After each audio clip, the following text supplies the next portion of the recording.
Welcome to our meditation of Palm Sunday reading. On a usual Palm Sunday, Catholics all over the globe, in every nation and time zone, in public, and sometimes in secret, stand at attention to hear the longest gospel narrative of the entire liturgical year. This riveting episode needs no interpretation. Young and old, male and female, educated and uneducated, sophisticated and simple, all of us are caught up in the story and understand it. Why is it so universally accessible? The answer must be because it is truly human drama, with the kinds of characters, action, plots, and subplots, emotions, twists and turns that all of us know because we either have lived it or are now living them. Who among us has not experienced something of betrayal, fear, humiliation, misinterpretation, powerlessness, malice from others, remorse, and dark foreboding? This passion story is not one told in philosophical, theological, or metaphorical language. No, this story is our story, full of the truth of life that no one ever has to teach us. Because of its length and density of details, a comprehensive commentary is not possible here. If you ever read Jesus of Nazareth, Holy Week by Pope Emeritus Benedict, for a truly glorious examination of all Passion Scriptures, please do so. Still, many of us can be helped to stay attentive. We need help because, alas, we are like the apostles who kept dozing whilst Jesus agonized in Gethsemane.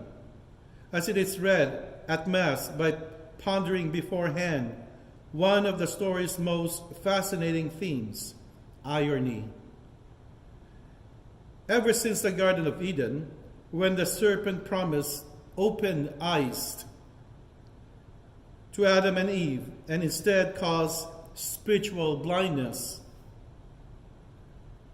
the human experience has been laced with irony.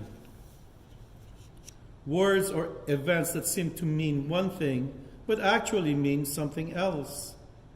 We never grow tired of seeing it exposed in others or in ourselves. That's why we love it in literature, humor, and a daily newspaper. This gospel story, being very human, abounds in irony. Let's follow some of its threads. At the Last Supper, all the apostles deny that they could possibly fail Jesus, yet all of them, except for John, do.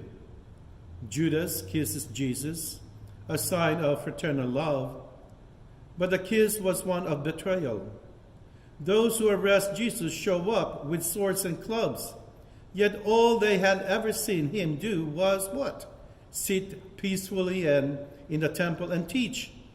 But Caiaphas and Pilate, who conspired to kill Jesus, confessed him with their own lips as Christ, the Son of God, and the King of the Jews, without Jesus having to say anything except, "You have said so." The man Barabbas, whose name means Son of God, and who was guilty of insurrection, and sometimes translated as robber, is released from prison in exchange for the true Son of God, who paid the price for the release of all the rebellious Son of God, you and I. The crowd crying out for Jesus' crucifixion calls, "His blood be upon us and our children." And it was.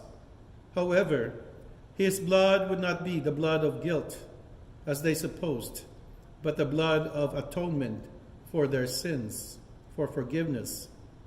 With their own lips, they welcome it, unthinkably irony. And there's more. The soldiers dressed Jesus like a king with a robe, a crown, and a scepter. They think this is for humiliation and exposure as a fraud, but instead it acknowledges that he is the king of a kingdom not of this world. Over his cross, in a sign written in the three main languages of the Greco-Roman Empire, they unwittingly declared Jesus King of all nations. The three languages declared Jesus as King still make appearances today in our masses.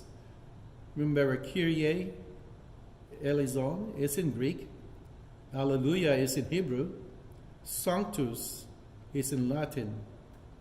Finally, in an attempt to make sure that no one could possibly steal the body of Jesus and claim he has risen from the dead, they secured the tomb by fixing a seal to the stone and setting the guard, thus guaranteeing that only explanation for the reappearance of Jesus, should it happen, would be his resurrection. The king, who looks weak and impotent, dying at the hands of those who despise him, would be by this very weakness and suffering defeat death, man's most powerful enemy, the greatest ironic reversal of all time. No wonder this is a story whose appeal will never be exhausted. Our prayer for the Feast of Palm Sunday and Passion Sunday would be, Jesus, what is there to say to you in gratitude for what you have endured for me? I owe you my life.